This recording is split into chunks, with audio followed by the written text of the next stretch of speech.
6 наурыз күні Украинаның Ирпен қаласында атыс кезінде белгілі актер, тележүргізуші, әнші музыкант Паша Ли көз жұмды. Бірге суретке де түсіп үлгермедік.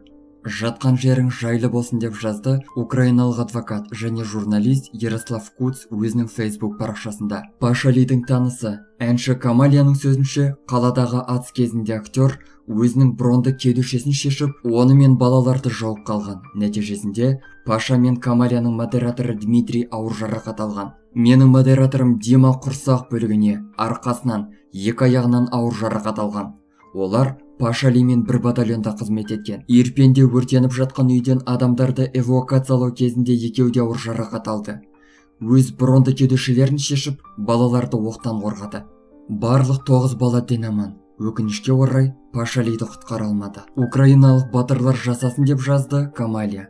Паша Ли 33 жаста болған. Жақында ол Украина қарулы күштерінің аумақтық қорғанысы қатарына қосылған. Паша Ли керемет актер, талантты және мейірімді адам. Әрқашан бізбен біргесің. Сен мен білетін ең керемет өзге планеталық едің.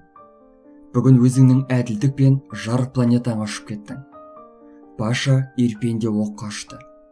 Мәңгі есіміздесің деп жазды музыкант Дмитрий Шуров.